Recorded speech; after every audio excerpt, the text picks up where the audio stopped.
programme this week. Stefan Gimpel bags his third Big Air World Cup title. 12,000 skiers turn out for the spectacular Engadine Ski Marathon. And find out who won at this year's Fort William Film Festival. Hello and welcome to the Snowcast with me, Juliette. And me, Dan. Juliette, can you believe it's already final season of the FIS World Cup events?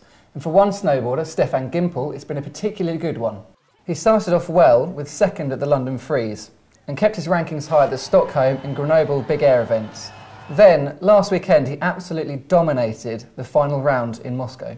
The 29-year-old Austrian earned the third overall World Cup title of his career in front of 20,000 spectators at Moscow State University. And needless to say, he was thrilled. No, I'm super stoked. I've been pleased the whole year, and somebody's definitely looking down the right way on me. And I guess I'm super stoked. Well, speaking of divine inspiration, I think these guys could have done with some during last weekend's ski marathon. 12,000 cross-country skiers took part in the annual event at the weekend, which involves a gruelling day skiing across a 42.2 kilometre course. The Engadine Ski Marathon began in 1969 with around 1,000 sportsmen who thought they were tough enough to manage the distance, and has now grown into a large multinational competition. The winners were Italian Fabio Santos, who won the men's event, and Swiss woman Sirena Michol, who finished in 1 hour, 43 minutes and 32 seconds. That's pretty fast, bearing in mind that the sport burns more calories per hour than long-distance running. Is that a fact? It certainly is, Dan. Man, you've got to be really seriously fit to do cross-country skiing. Now, British filmmakers have been recognised at the Fort William Mountain Festival this week. The festival celebrates all kinds of mountain culture and is an opportunity to watch some world-class films, as well as take part in creative workshops and activity sessions. The best short was won by Alison Stockwell and Nick Colton for their moving film about a climber and guidebook writer Paul Williams. Best international film went to Upside Down Wales by Alan Hughes, which follows one man's obsession with climbing an overhanging rock in North Wales. Climbing film, Echo Wall, won the Best Scottish category for Claire MacLeod, whilst Best Young Filmmaker went to Sean Campbell for his bike film, Lianic and Dirt Jumps. Incredibly, he's only 13. And now, at the moment, I hope you've all been waiting for the snow news. Now, it keeps snowing in Austria. It basically hasn't stopped for about 3 weeks. And some resorts are getting as much as 35 centimetres midweek. Seoul has got nearly double its base depth that we'd expect for the time of year. That's nearly 2.5 metres on its upper slopes. It's ridiculous. Similar sort of story over in France, really. It snowed pretty much in all the resorts in the Alps. So much so that the Espaskili resorts almost had to close this week due to too much snow. No such thing, Dan. No such thing as too much snow, correct. In Les Clouzes, they had 15 centimetres on Tuesday. The outlook is that the snow is probably just about finished and the sun is about to come out, so you guys can have an amazing time. Good.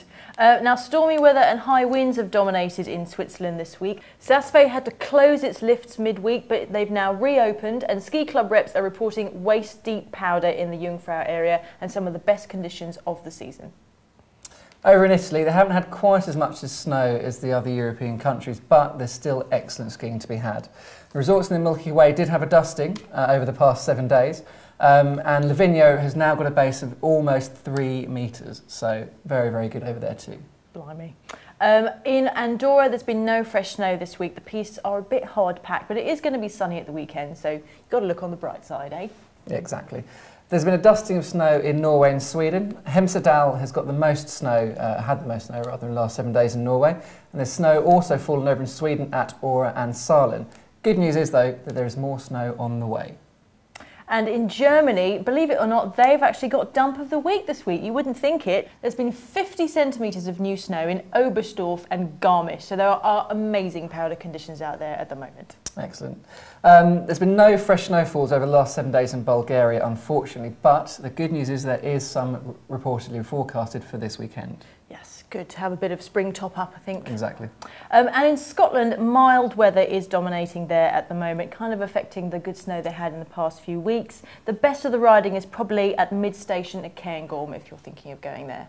Now, over in the States, there's a big difference, really, between the eastern side and the western coast. On the east, it's been fairly warm and also a little bit rainy, unfortunately, over the last 7 days. But on the western side, it's been very, very cold, but fairly dry. Durango has received its first significant snowfall for a month though, when it received 8 centimetres on Tuesday, which is excellent news. And more good news really, the warm weather on the eastern side has now got a lot colder, with most resorts reporting around about -10 degrees.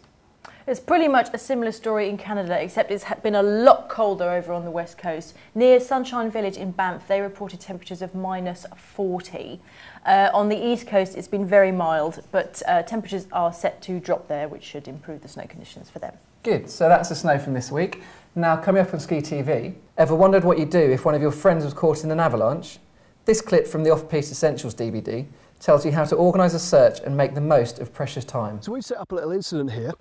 We've buried 3 rucksacks with transceivers in them. We've made sure that they're transmitting, so we know that we're going to find them again. But we've buried them in the bottom of this gully, this terrain trap. And then what we've done is we've actually collapsed a load of debris on top of them, so it looks like a pretty realistic avalanche. What we're going to do now is set things up for Rob and the gang up above, so that they're about to ski down to be met by an hysterical loon whose mates have just been swept into this terrain trap. Well, from watching that video, it made me absolutely realise how prepared you need to be in the event of an avalanche. I'd really recommend watching the whole thing on Ski TV. Yeah, me too. So that's pretty much all we've got time for this week, but thanks very much for watching, and we'll see you again.